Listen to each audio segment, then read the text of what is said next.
Bienvenidos a esta cuarta lección de esta serie acerca de la batalla, del conflicto, de la lucha que como cristianos estamos enfrentando contra las huestes y el reino de las tinieblas.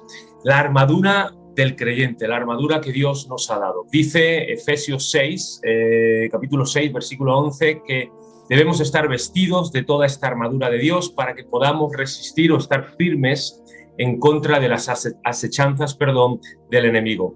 Y bueno, pues antes de saludar y mandar un saludo a todos, pues queremos dar la bienvenida, ya lo estáis viendo como siempre en vuestras pantallas. Félix, queremos saludarte, darte la bienvenida, ¿cómo estás? Pues muy bien, Fernando. La verdad es que nuevamente apareciendo en esta nueva serie y creo que va a ser de mucho conocimiento. Vamos a descubrir muchas cosas muy buenas, pero al mismo tiempo creo que nos apunta a que pueda ser muy práctica en la vida espiritual, en este caso de todos nosotros. Así que creo que va a ser muy buen estudio y desde luego un placer poder también darlo. Pues sí, y nunca mejor dicho, bienvenido o de nuevo en escena, ¿verdad? Sí. Y bueno, aprovechamos para saludar a todos los que nos estáis viendo de la iglesia, Ciudad Real, fuera, México, otras ciudades. Por favor, deja ahí tus saludos, tus comentarios, tus preguntas, inquietudes, para que podamos interactuar y podamos también tener un tiempo de interacción. Bueno, el tema de hoy, Félix, ¿vale?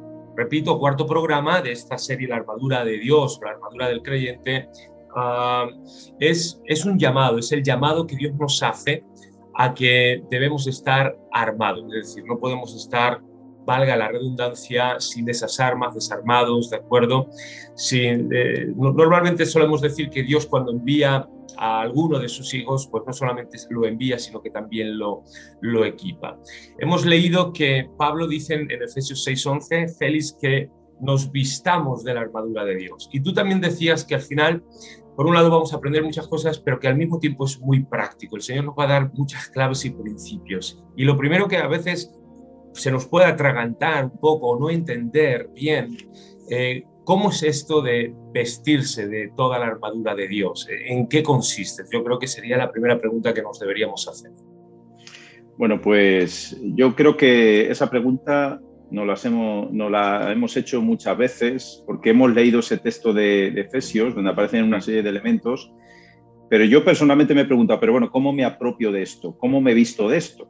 Claro. Y yo creo que hoy la lección nos va a revelar la clave o las instrucciones o la manera de poder hacerlo.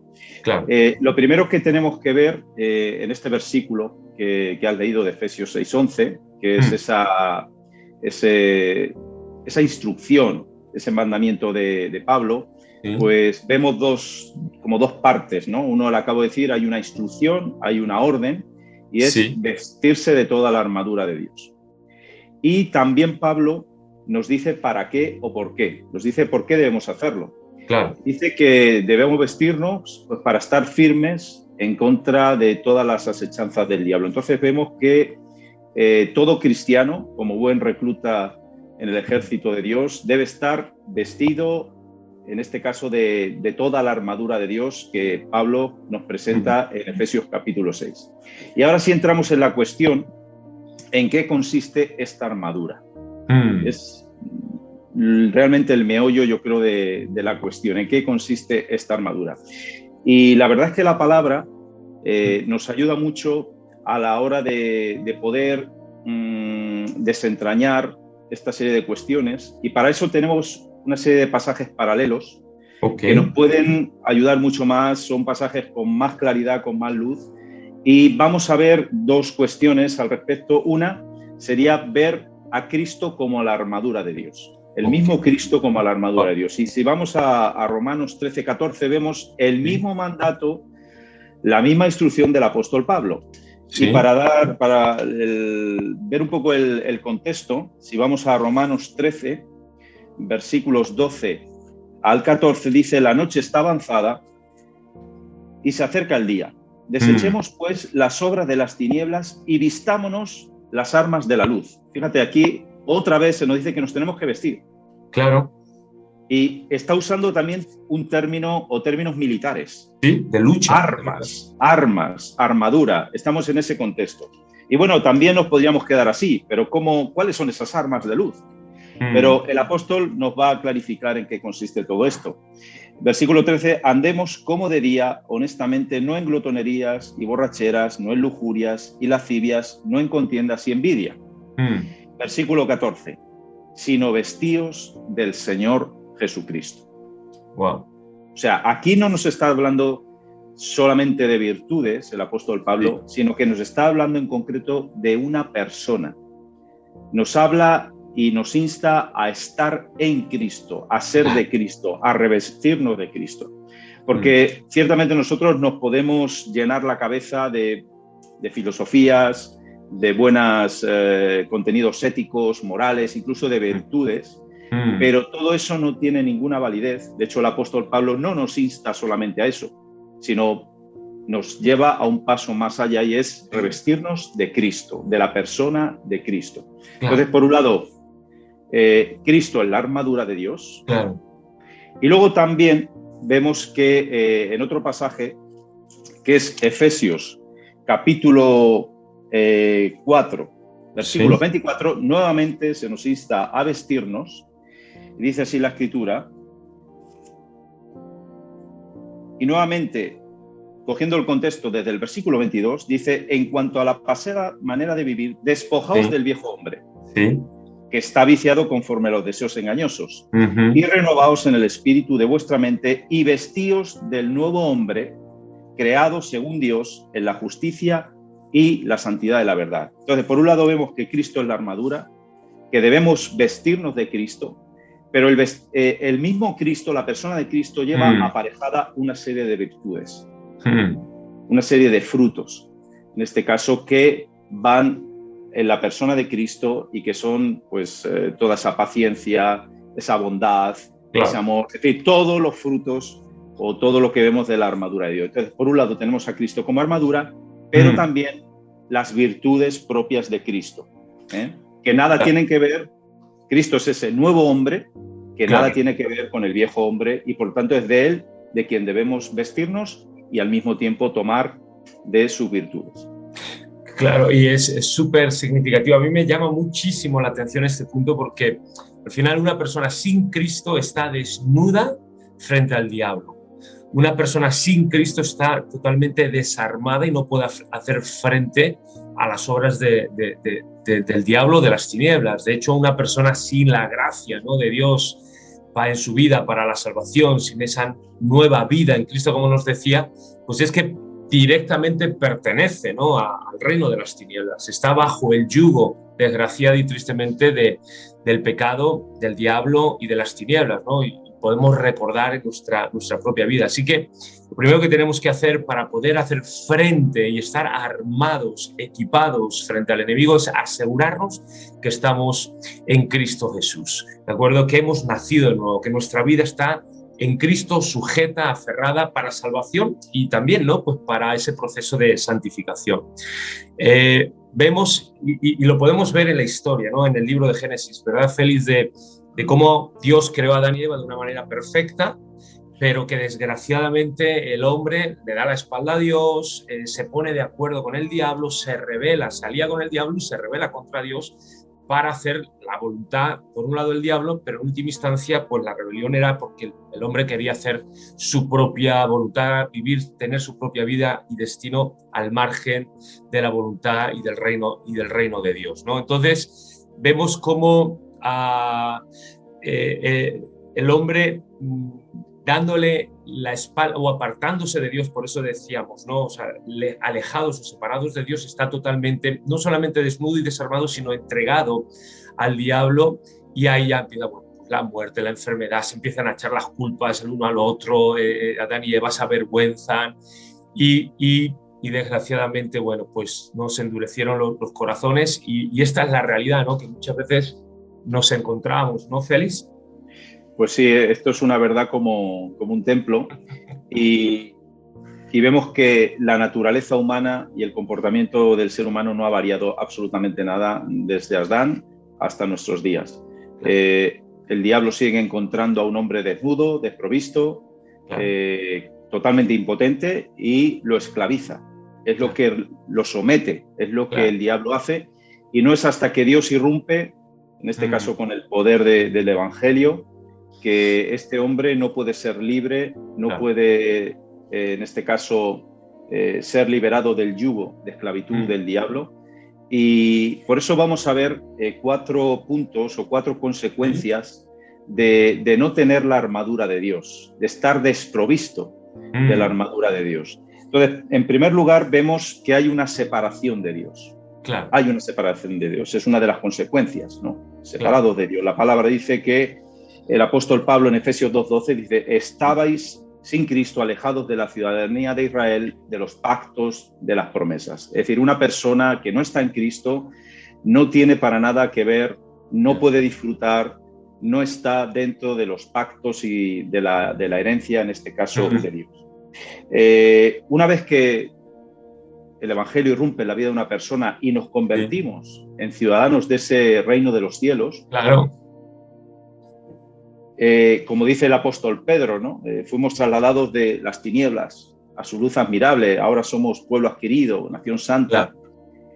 Lo que pasa es que de estar desprovistos, de estar completamente, de ser vulnerables, ahora Dios nos provee un poder para darnos cierta inmunidad. Para poder afrontar diferentes situaciones. En este caso, Satanás no va a cejar en su empeño de atacar, de intentar destruirnos, de intentar desviarnos, pero ahora va a cambiar algo muy significativo, y es que el diablo, cada vez que quiera atacar, cada vez que quiera hacer, en este caso, una estrategia en contra de nosotros, siempre se va a encontrar con Dios por delante, una barrera. Qué bueno. En este caso, Dios le va a decir: bueno, sí, pero hasta aquí, o no. Entonces ya no va a poder campar a sus anchas, sino que previamente tiene que pasar por la autorización y por el permiso de Dios. Ahora, eso es totalmente diferente al alma que está, en este caso, separada de Dios. Pues, y entregada totalmente al diablo. Entregada totalmente, entonces el diablo pues actúa pues cuando quiere, como quiere, no tiene que pedir permiso a nadie, ¿no? Por decirlo de alguna manera. En segundo lugar, una persona que no tiene la armadura, que está desprovista, pues también vive en la ignorancia. Y yo creo que no hay nada más descabellado que alguien que quiere ir a una batalla y vaya desprovisto de armaduras, de armamentos, etcétera, etcétera. Sería un insensato, ¿no?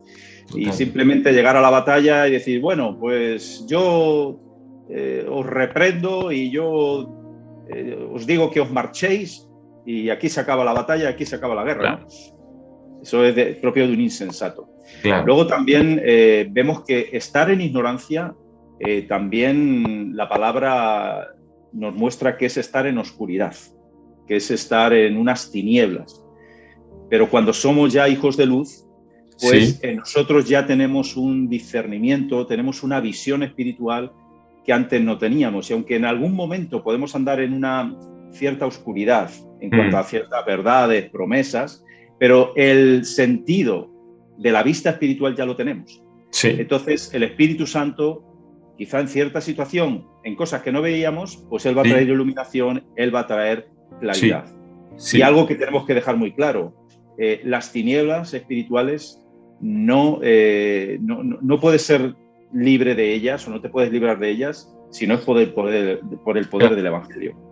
Siempre vas a permanecer en una ceguera y en una ignorancia espiritual.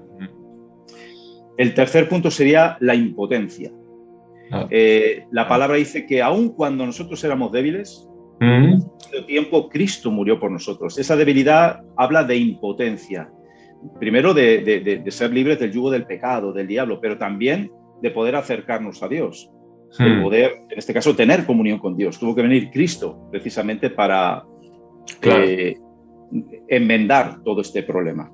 Entonces, ¿cómo está el alma del no creyente? Pues desarmada, impotente, y entonces el diablo es el que en este sentido tiene todo el control, tiene toda autoridad. De hecho, el mismo Cristo en los evangelios habla de que Satanás es como ese hombre fuerte, que tiene el dominio de la casa, que tiene todos los bienes. Y dice que tiene que venir alguien más poderoso que él para despojarlo y para, en este caso, derrotarlo. Y ciertamente, hasta que el cielo irrumpe, hasta que el evangelio irrumpe, pues esta persona va a estar dominada, claro, esclavizada por el diablo, por esa propia impotencia. por más que quiera, no va a poder salir por sus propias fuerzas, claro. Correcto. Entonces, de la misma manera que cuando viene el evangelio, tenemos al Espíritu Santo, empezamos a ser dirigidos, nos sometemos al Espíritu Santo y Él guía nuestros pasos, guía nuestras acciones, pone nuevos deseos, pues el alma, en este caso desprovista de Dios, pues está sujeta al arbitrio del diablo, de sus deseos, de sus tentaciones, etcétera, etcétera. Y por último, en cuarto lugar, una persona desprovista de Dios, pues está, en este caso, aliada con el pecado y con Satanás. La palabra nos dice el apóstol Juan que la amistad con el mundo es enemistad contra Dios. Y evidentemente una persona que no es creyente, sea consciente o no, se ha convertido en aliada del diablo, claro, y no va a luchar contra el propio diablo. O sea, claro, la palabra dice que un reino dividido no va a prosperar, claro, y Satanás no está dividido, claro, contra sí mismo. Entonces siempre va a encontrar al alma humana como aliada para, en este caso, pues hacer obras pecaminosas, obras que van en contra de Dios. Satanás no va nunca a luchar contra sí mismo, los demonios tampoco, y las almas, en este caso, que no conocen al Señor, pues tampoco se van a rebelar contra Él, claro, precisamente por todo lo que hemos dicho antes. Claro, claro. Y acabamos de ver estos, digamos, efectos secundarios, ¿no? De no estar en Cristo, de estar desnudos, desprovistos, no rodeados, ¿vale? No equipados. Son estos efectos secundarios, ¿no? De no estar en Cristo, decía, y al mismo tiempo estar desnudos y entregados, ¿no? Has hablado de la ignorancia, has hablado de la impotencia, de la separación misma de Dios y de esa amistad que se tiene con el pecado, el mundo, ¿no? y el mismo diablo. Ahora, la cuestión que muchas veces nos preguntamos, Félix, es que si al final la solución a todas estas cosas, repito, a esa frustración que provoca la impotencia, que creemos sinceramente que mucha gente que quiere ser libre, pero no puede ser libre hasta que no conoce a Cristo, que es el libertador. Pero si al final la solución a la ignorancia, a poder ver y contemplar bien la realidad de la vida, la impotencia que acabo de comentar, esa amistad o esa adicción más bien al pecado, ¿no? y al mundo, la solución a esa separación también que el hombre tiene de Dios, pues es vestirse y estar en Cristo. La pregunta que surge muchas veces, ¿por qué, Félix, no todo el mundo viene? Es decir, ¿por qué no todo el mundo toma esta solución, esta cura, ¿no? Esta medicina, por así decirlo, ¿no? ¿Por qué ocurre eso, no? Bueno, la gracia siempre va a encontrar dos obstáculos principalmente. Uno sería de carácter interno, que está en el ser humano, y otro que es externo, que sería en este caso el diablo. Claro. Entonces, el primero de ellos, que está en nosotros, a todo ser humano, es la naturaleza caída del hombre. La inclinación natural del hombre, que es siempre de continuo el hacer el mal, el desobedecer, por causa, en este caso, del pecado de Adán.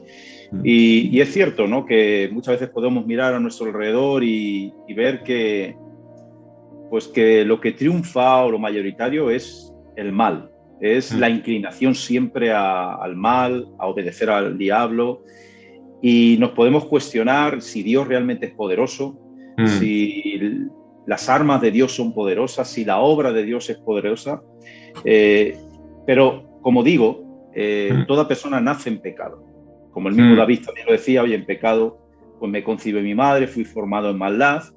Eso lo llevamos de serie. Entonces, cuando volvemos a incidir en lo mismo que hemos dicho al principio, cuando el diablo se acerca a un alma desprovista, a un alma que ya tiene una inclinación a ese mal, pues no va a encontrar ninguna oposición. Al contrario, va a encontrar un aliado natural. El problema se suscita ¿cuándo? En el hombre. Cuando el evangelio viene, cuando el reino de Dios viene a la vida, es cuando se provoca un cataclismo dentro de la persona. Claro. El ego, el yo, los deseos pecaminosos se rebelan literalmente. Claro. se produce una lucha interna, muchos podemos dar testimonio, ¿verdad? De que algo se empieza a despertar, eres consciente de muchas cosas, de tu maldad, y ahí es cuando se empieza a revelar y hay una lucha que nunca habíamos sentido, ¿no? Pero cuando el Evangelio viene con su luz, pues somos conscientes de todo eso. Y entonces lo que pasa es que la gracia de Dios es la que posibilita que seamos libres y la que podamos ser revestidos de Dios. Si no fuera por la gracia de Dios, todos, absolutamente todos, estaríamos bajo el dominio absoluto de Satanás. Ahora, ¿qué personas son las que continúan a pesar de haber escuchado el Evangelio, a pesar de haber visto la gracia de Dios? Pues son aquellos que conscientemente rechazan el Evangelio. O sea, deciden seguir en su ignorancia, en su rebeldía, y por lo tanto esas personas van a seguir siendo usadas por el mismo Satanás. Claro. El creyente que ya está lleno del Espíritu Santo, que ya se está vistiendo del Señor, que ya está operando bajo los principios del reino de Dios, pues bueno, aunque va a ser atacado por el diablo, pero ya va a ser mucho más difícil para Satanás que esta persona pueda caer o que esta persona pueda fracasar. Ese sería en primer lugar. El primer enemigo sabemos que es la propia naturaleza caída del hombre. Y el segundo, pues es el mismo Satanás. Sabemos que Satanás no va a cejar en su empeño de distorsionar el Evangelio, de que la luz del Evangelio no resplandezca a los no creyentes, ¿no? Sabemos que él está como un león rugiente buscando a quien devorar. Él siempre va a intentar hacernos caer, dudar de Dios, etcétera, etcétera. Entonces, Satanás es muy consciente del poder que tiene el Evangelio. Sí. Por eso lo va a atacar, va a intentar poner sombras, va a intentar poner tinieblas, cortinas de humo, porque sabe que el poder del Evangelio, él ha sido víctima del propio poder del Evangelio. El mismo Jesús dice, cuando él manda a esos 70 discípulos y regresan dando el reporte, oye, ¿cómo se nos sujetaban los demonios cuando predicábamos el Evangelio? Y Jesús le dice, sí, yo sé que el poder del Evangelio tiene mucho poder. De hecho, yo vi caer a Satanás como un rayo, ¿no? Desde el cielo. Entonces, el diablo es lo que va a intentar constantemente, es que la luz del Evangelio no resplandezca y por lo tanto, lo que va a intentar es que no nos revistamos de Cristo, que no conozcamos a este nuevo hombre creado en Dios, porque ahí es donde él precisamente tiene más poder para poder desviarnos, para poder hacernos caer. Por eso el Evangelio es para él muy importante que no llegue, que no conozcamos, no conozcamos de pleno la palabra de Dios para que crezcamos en conocimiento y por lo tanto podamos resistir la tentación del mismo diablo. Sí. Estaba mientras hablabas, me venía a la mente el pasaje de Mateo 16, cuando Jesús, toma la afirmación de Pedro, que por cierto, sabemos, se lo había revelado, ¿no? Dios directamente, cuando Jesús le dice, oye, esto no te lo ha revelado carne o sangre, sino mi Padre que está en los cielos. Esa afirmación de que tú, Jesús, eres el Cristo, el Hijo de Dios, sobre esta roca edificaré mi iglesia. Y luego dice que las puertas del Hades no prevalecerán contra ella. Y me venía a la mente mientras hablabas justamente este pasaje, cuando has dicho que el diablo sabe el poder del Evangelio y se va a oponer de la manera más virulenta, agresiva, violenta, por todos los medios que estén a su disposición para impedir que la gente oiga en primer lugar el Evangelio y segundo, lo acepte, porque sabe que el Evangelio es lo único que puede abrir, digamos, dos puertas. Una, la primera, la del infierno, la del Hades, la de la muerte, para que la gente salga de muerte a vida.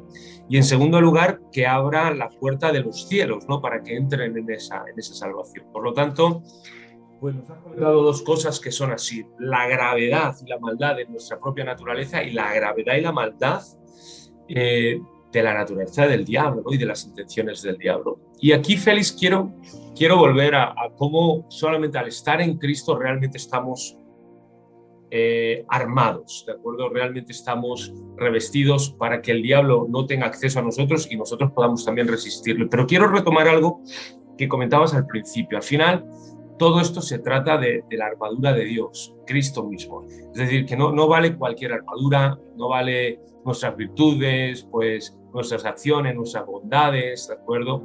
Sino que al final esa podríamos denominarla pseudo armadura, pues que no pasan la prueba. O sea, al final tiene que ser la armadura, ¿no? dispuesta de Dios, ¿no? En definitiva, no vale cualquier armadura porque no van a resistir, digamos, el día de la prueba, el día de la batalla o el día de conflicto, ¿no? Entonces, en ese sentido, ¿cómo podríamos volver a incidir en esto, ¿no? De que al final tiene que ser no cualquiera, que solamente hay una? No sé si me explico hacia dónde quiero llevar la pregunta. Sí, hay dos cosas que demuestran cuál es la verdadera armadura diseñada por Dios. Claro. Lo primero es que Dios es el diseñador de la armadura para sus hijos. Entonces aquí no cabe ningún tipo de opinión, ningún tipo de arbitrariedad por parte del hombre o del creyente para decir, bueno, pues es que yo me voy a vestir así, o me voy a vestir asao, bajo mis principios, bajo lo que yo creo, sino que Dios ha dado instrucciones muy claras, en este caso en su palabra, ahí donde encontramos realmente cómo es la armadura de Dios, cómo Dios quiere que nos vistamos, porque de lo contrario es caer en la presunción. Claro. Y vemos que Dios advierte muchas veces, ¿no? En este caso a los profetas o a otra serie de personajes de la Biblia, cuando no se han sometido a Dios, Él ya les ha anticipado que van a fracasar. Entonces, eso por un lado lo tenemos que tener en cuenta. Si tú no te vistes correctamente bajo los principios de la palabra de Dios, estás literalmente perdiendo el tiempo, vas a salir a la batalla y te van a bofetear constantemente, vas a venir derrotado constantemente. Y luego, volvemos a incidir en esto, es muy importante también no confiar tanto en los elementos de la armadura, sino en el Dios de la armadura. Claro. Es decir, lo que no tengo que hacer es centrarme exclusivamente en las virtudes, tengo que tener mucha fe, tengo que tener mucha paciencia, como por mis propias fuerzas. Sino, como hemos dicho, primero es Dios y de Dios van a emanar o van a fluir todas estas cosas. Sí. Porque ejemplos tenemos en la palabra. Sí, recordemos cuando el pueblo de Israel estaba siendo atacado por los filisteos y ellos sacaron el arca. Pero sabemos que en esa época Israel estaba en rebelión con Dios. Vemos en este caso que el sacerdote era Elí y ellos ya pensaban que simplemente sacando el mueblecito ya ganaría la batalla. Claro, claro. Pero, ¿qué fue lo que pasó? Lo que falló ahí realmente era su propio testimonio.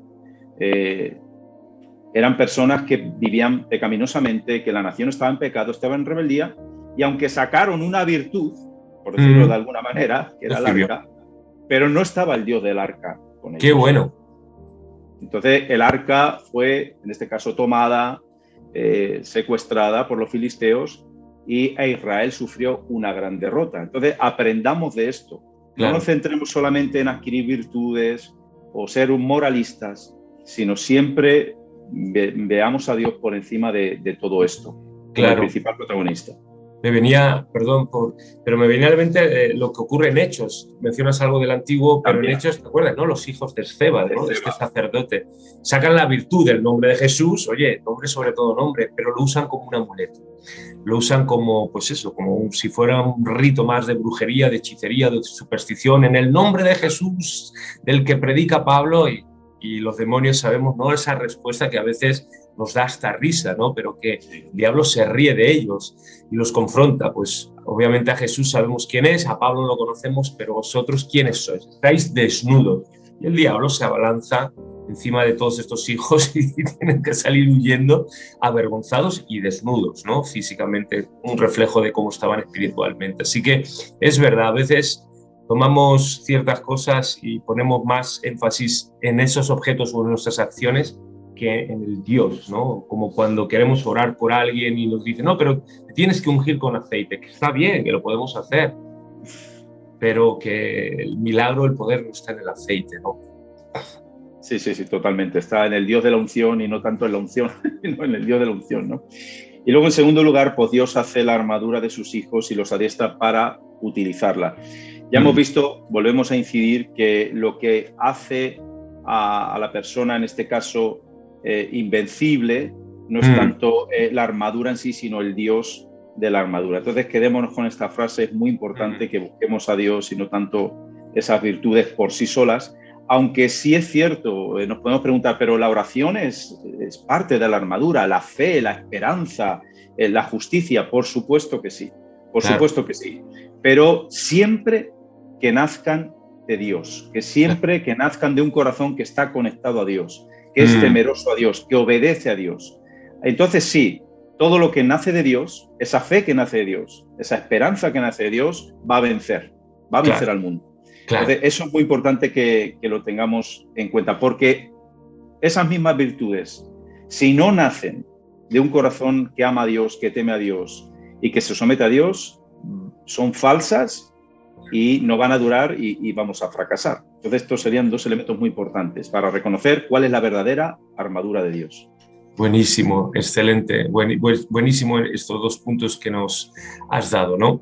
Y aunque luego, conforme vayan pasando los programas, las semanas, iremos analizando, ¿no?, esas diferentes partes que conforman o que componen la armadura, ¿no? El yelmo de la salvación, la coraza de justicia, el cinto o el cinturón de la verdad, el calzado del evangelio, escudo de la fe, la palabra o la espada del espíritu, ¿no?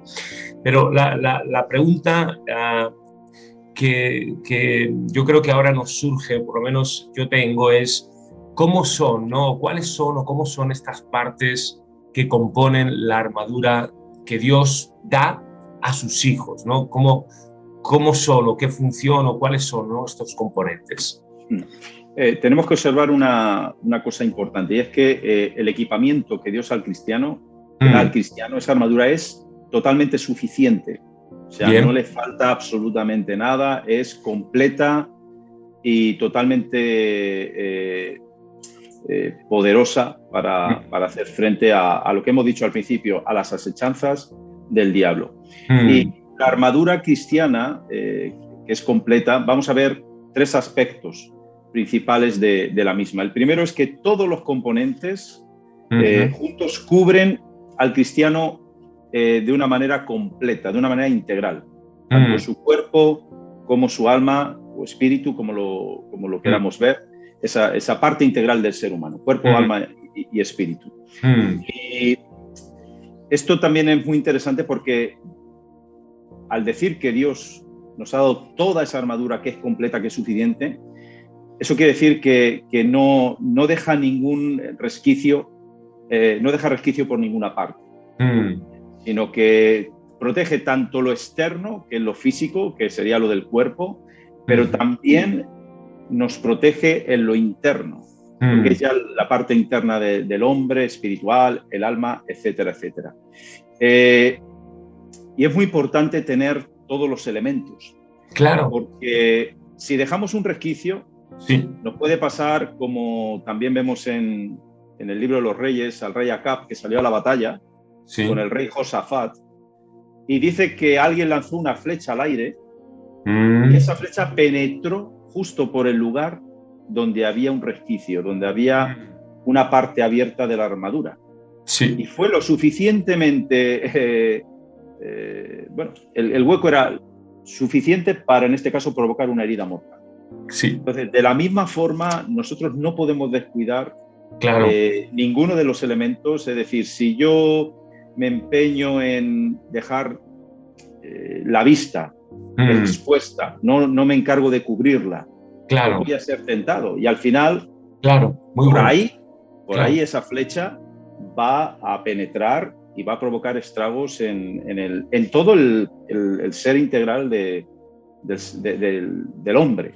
Entonces, eso es muy importante. De hecho, el apóstol Pablo nos insta a armarnos a derecha y a izquierda. Dice con armas de justicia. ¿Por qué? Porque el pecado dice que nos asedia. Entonces, es como que nos está rodeando constantemente, es como ese enemigo. Sabemos lo que es un asedio. Entonces, el cristiano tiene que tener armas, catapultas, lanzas, cuando vemos estas películas, ¿verdad? Que la fortaleza tiene de todo, ¿no? Los flecheros, los arqueros, tiene todo tipo de armas para precisamente combatir ese asedio. Entonces, el hombre, en este caso el creyente, tiene que hacer exactamente lo mismo, no puede desdeñar ninguna de las partes. Luego, en segundo lugar, cada pieza tiene una función especial. Claro. Es decir, lo que no voy a hacer es coger el escudo de la fe y me lo voy a poner como yelmo de la salvación. No voy a coger el calzado del apuesto del Evangelio y me lo voy a poner como coraza de justicia. Claro. Es decir, Dios ha diseñado cada una de las partes con una función muy, muy, muy especial. Y hay que luego, hacer. claro, y hay que hacer. Y volvemos a incidir en la importancia de cada una de ellas. Sabemos que un descuido de una de sus piezas, si lo pudiéramos también poner una ilustración como el cuerpo humano, que está lleno de venas, de arterias, pues simplemente una incisión en una arteria puede provocar que nos desangremos y que muramos. Y aunque las otras estén muy bien cubiertas, pero simplemente una arteria descuidada pues puede provocar en este caso un daño irreversible en el cuerpo humano. Qué bueno. Entonces es un deber cuidar y usar bien cada una de las partes de la armadura. Y luego, en último lugar, cada una de estas piezas es completa y perfecta. Sí. ¿Y qué significa esto? Que el creyente debe siempre tener su armadura reluciente, la debe tener preparada, la debe tener lista. Y cada una de estas partes, virtudes, son susceptibles de ser mejoradas. Por ejemplo, la palabra dice, oye, a la fe añádele virtud, ¿no? Sí. Pues a la fe también le podemos añadir más fe. Debemos cultivarlo, en este caso, pues a través del conocimiento de la palabra. Es decir, todos estos elementos de la armadura son susceptibles de ser mejorados. Qué bueno. De ser potenciados, si lo queremos ver así. Entonces no es algo estático, claro, sino que debemos trabajar en ellas, debemos esforzarnos en ellas para que siempre estemos prestos y listos para la batalla. Muy bueno. Muy bueno. Ahora que estabas hablando, mientras lo describías, me venía la imagen. Claro, además la descripción que se nos da en Efesios 6 es la armadura del típico soldado romano, ¿no? Entonces me imaginaba al pobre soldado romano que iba bien con el yelmo, que iba bien con el ceñido, con el cinturón, con el calzado, el escudo, pero que iba sin coraza, que iba con todo el torso, todo el pecho descubierto, ¿no? Desprotegido. Pues, ¿dónde va a disparar el enemigo? Si yo fuera el enemigo y veo que un soldado me viene con toda la armadura, pero que se le ha olvidado ponerse la coraza, pues ¿dónde voy a tocar? Voy a atacar justamente al corazón, al pecho, a donde no está la armadura, ¿no? Y luego la importancia que decías, ¿no? y lo recalco, tenemos que vestirnos de toda la armadura. Si cae una parte, cae el soldado, ¿eh? Y luego lo que has dicho, que no vale vestirnos con la misma pieza para todo el cuerpo, sino que, o sea, no te puedes poner la coraza en los zapatos o en las orejas, y eso es muy bueno. Y el último punto me ha gustado también mucho, porque a veces lo ignoramos y debemos de verdad potenciar esas armas, ¿no? Esa justicia, esa salvación, en el sentido de caminar en ella, en la libertad, o predicando el Evangelio. Pues creo que han sido estos tres últimos puntos muy buenos, muy prácticos y al mismo tiempo muy reveladores. Félix, pues se nos acaba el tiempo, se nos acaba el estudio y el programa, y solamente a modo de conclusión y de resumen, decir que la armadura del creyente no se nos olvide que es Cristo mismo y que son las virtudes que Cristo aporta a nuestra nueva vida en Él las que nos van a defender. Que no se nos olvide, en segundo lugar, hemos visto en el programa de hoy que el pecado desnudó desgraciadamente al hombre, a Adán y Eva, lo desarmó, lo separó de Dios, lo entregó al diablo y que lo mantiene en esa ignorancia y en esa impotencia, ¿no? Nos hablabas también el día de hoy cómo la maldad dentro del hombre hace que el hombre no quiera tomar esta medicina y prefiera seguir en esta especie de, en esta enfermedad mortal y fatal. Y cómo el diablo pues se va a oponer por todos sus medios, pero por todos sus medios, a veces seduciéndonos, pintándonos el pecado de una manera muy fácil, a veces a través de la oposición, de la persecución, para desanimar a aquellos que quieran buscar al Señor. Por lo tanto, el diablo se va a oponer. Y en esta última parte veíamos cómo la armadura y cada una de sus partes pues es perfecta, tiene su propia función y debemos vestirla completamente y en cada parte pues el componente de la armadura que Dios nos ha dado. Pues Félix, no sé si quieres decir alguna cosita más o nos vamos ya despidiendo. Bueno, pues yo creo que, como dije al principio, creo que va a ser muy esclarecedor, no solamente a nivel de conocimiento, sino que creo que esto nos va a ayudar a ser prácticos en nuestra vida de fe, en nuestra vida de lucha espiritual contra el mismo Satanás. Creo que hoy el Señor pues va a traer, o nos ha traído bastante luz con referencia a este asunto. Muy bien. Estar en Cristo y cerca de Cristo es estar protegidos y estar revestidos y capacitados para resistir ese día malo y las asechanzas del enemigo. Bueno, pues nos despedimos. Por favor, deja tus comentarios en el chat. Suscríbete al canal si no lo has hecho todavía. Comparte este vídeo con tus amigos, con tus contactos. Y la semana que viene estaremos viendo cómo opera la tentación o cómo el diablo utiliza la tentación para hacer caer al creyente. No te lo pierdas. Y bueno, pues estamos emplazados hasta la semana que viene. Y ahora sí nos despedimos, Félix y yo. Que el Señor os bendiga. Nos vemos. Bye.